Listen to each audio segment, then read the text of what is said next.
Aya basa nga tutandikiddeko wano ndowooza mujjukira emboozi y'omukulu ono gwe bayita Alimpa Ronald.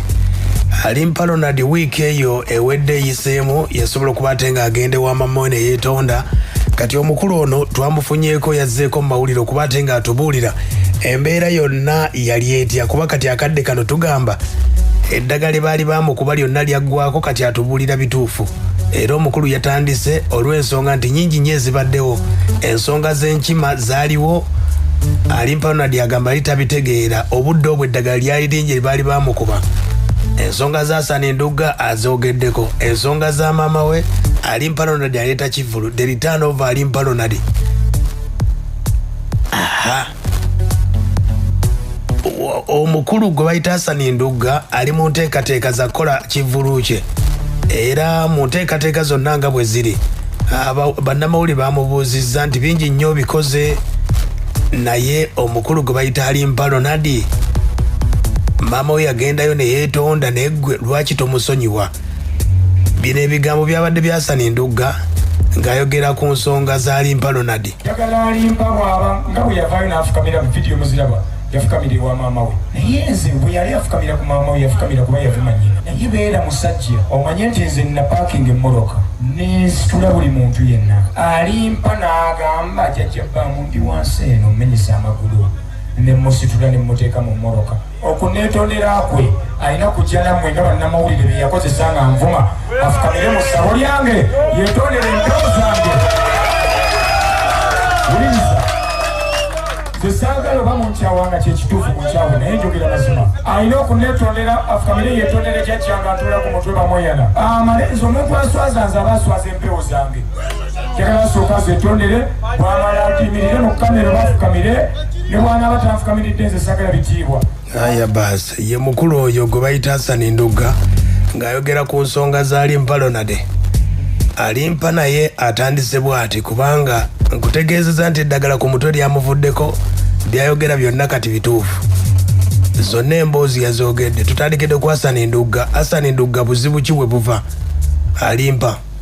Nze kye nawulira kye bagamba nti Hassan yatwala ssente Mama Fina ze yatuwa. Nze nawulira nti Mama Fina yampa $2,000,000 era naziraba nze ze yampa. Waliwo omulwadde omulala Ragafire, ye n'amuwa $1,000,000 ya ssente. Kati $1,000,000 ya ssente eyo Hassan ye yagikwata. Nze bwe mpulira amawulire nze obudde nali soogera, kubanga byayogerwa bingi n'oluyimba ne lukubwa ku Alimpa nga bwe balina emirulu biki. Kati nange ne nzija nga mbuuza byali bitya sobole okukola ki. Oli Ragafire gwe twagwa naye ku accident, sente ze bamuwa bazikwasa Hassan aziwe Ragafire obwo obudde yali taliiko muntu we, kati nga Hassan yaliwo ng'omuntu we. Kati sente ezo mama wa Ragafire yali ali awo mukazi mukadde kadde, tali siwa muntu wa kulumba nnyo kamera na kulumba abantu, alina ku bizibu bye mutabani wali yazirise. Kati sente ezo bwe bazireeta mbu Hassan n'azikwata, bwe yazikwata waliwo abaamulaba, era n'ekigambo kyava mu kamwa ka Mama Fina akagamba nti za Hassan manya nti za Ragafire. Kati Ragafire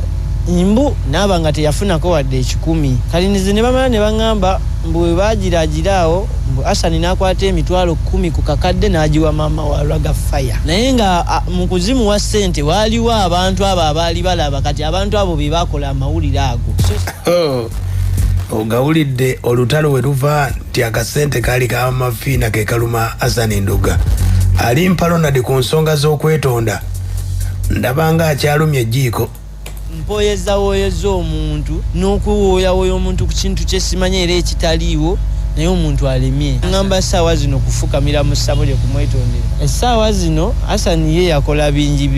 Nze agamawulire saagaddangamu mu ddwaliro, simanyi ngeri gye gamuyisaamu, nga bw'omanyi obunaayamba omuntu kubanga yatuyamba mu butuufu bwakyo, nti ffe ffenna nga bwe twali mu mmotoka tekwaliko mulamu yali yesobola, abula abali mu mmotoka ya Ndugga be batusitula ne batuteeka mu yaabwe, tegeera bulungi, ne batuyamba nga tuvulubanya omusaayi ffenna tetutegeereke. Kintu ekyo kya muwendo nnyo. Aya basi Alimpa Ronald agamba nti waliwo baali ku stage emu ajjukira ng'obuzibu bwasinga okuva, kubanga bino ebya ssente ez'okuba tebyamuluma Ndugga, naye waliwo kino.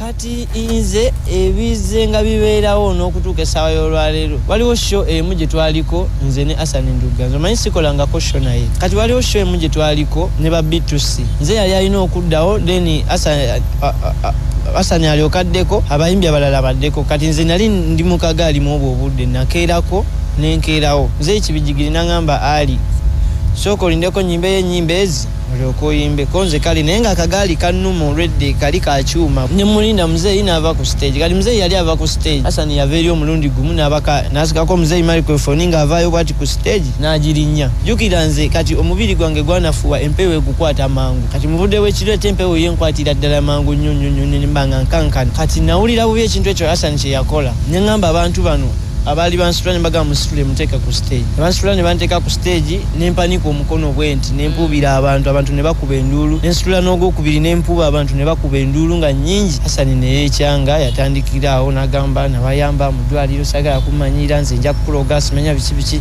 kale nayogera bingi awo enkeera abayimbi bitwali nabaawo nga bangi bonna ne bagamba nange Hassan kye yakoze tekyadde kya buntu buli omu kale ng'ayogera nga bw'ayogera naye ebbeera bo n'abantu be era ne bateekayo simanya nze namusosonkereza saalinako wadde obuzibu wadde n'akamu nze nali byange ndowooza okitegedde ensonga nga bwe zaali ayongerako n'agamba nti Hassan Enduga yatuyamba era tukkiriza naye ekizibu Nduga tannasonyiwa mwana ono ate yali ayagala kunkuba ate nga ndina mu kagaali kale simanyi buzibu bwe nange kati simanyi obuzibu bwe nange bo sibumanyiddeeko ddala kati nze nga nze ssaawa zino yagambye nti ayagala ngende mwetondere mu ssaboli nze okunyamba nkyagala nnyo era kyanyumira nnyo era kyanyamba nnyo n'okubeera ssaawa zino nga njogera naye ssaawa zino nabadde kumpi nkyayiddwa abantu olw'ebigambo ebize nga bitambula nti alimpa yavuma maama we alimpa takolagana ne maama we kale ebigambo ebyo ne tugezaako kubisangulawo aya basi ate ensonga y'enkima wulira alimpa Ronald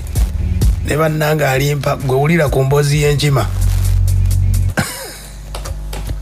enkima tebajogera ku kizinga kimu enkima nze mu kusooka okuwulira ekigambo nkima nali sikitegeera bulungi bategeeza ki kati nze nakizuula luvannyuma nti bategeeza nkima eya bulijjo nga wayiseewo n'ebbanga eddene kati nze mu kusooka nali manyi oba bigombogombo bino eby'ennaku zino nga sibitegeera kati nze mu budde obwo amawulire gaali mangi kati ekyo kyajja nga kiwulire nga bwe nakugambye nti obudde obwo nze yali amawulire ka buli kyotaddeyo kisobola okukola gwe ne bwogamba nti alimpa yavudde ku kitanda n'adduka baamukutta asera jjukira okugulu kwali kukutuse naye ng'osobola okyogera era abasirusiru ne babipiikinga nti kati lwaki ngambye bwe ntyo nti waliwo ekintu kyolaba nga tekisoboka kati omuntu ali ku kitanda yamenyeso basi alimpa Ronald lwaki emikolo gino mwagikola kiro kubanga alimpa Ronald emikolo mama okumusonyiwa yagikola kiro atunnyonnyodde kyali bwe kiti emikolo egyo kolebwa ekiro nze yagikola ekiro olw'ensonga y'entambula gye natambulamu okuva e Kampala nali nteekeddwa kwasaganya abantu bangi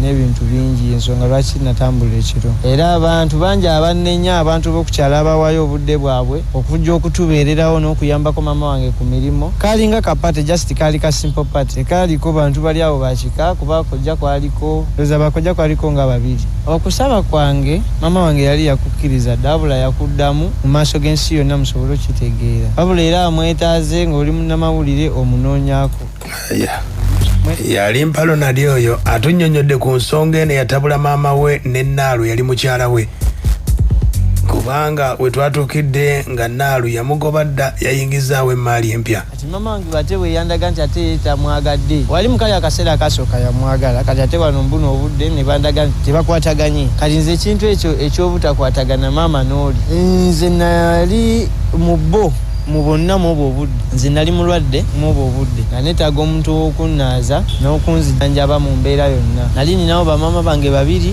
ne mukyala wange oyo naye nga mama wange aŋŋamba ngobe mukyala wange oyo mu ddwaliro ensonga nga teriiwo wabula nga yaŋŋamba mugobe naye nga obudde obwo omwana oyo yali lubuto ate yali mwana muto yali alina emyaka 18 kati nga ndaba sisobola mugoba w'endimbo agende anjeke wali kati nga ndaba tekisoboka kati maama n'agiteekayo nnyo nga ndaga nti oli alina okugenda nemugamba nedda kati wayitawo wakabanga mpola mpola kati waliwo olunaku lwali lumu ne bamala ne bagiteekayo beekubira awo amasimu kale nze byali bingi kale ebyantuukatuukako ze bazadde maama wange yatuuka n'akuba essimu n'agikubira aya basi ebimu ku ebyo byalimpa Ronald tulinze Enduga naye amugambye agende gy'anaamusanga kuba amanyiyo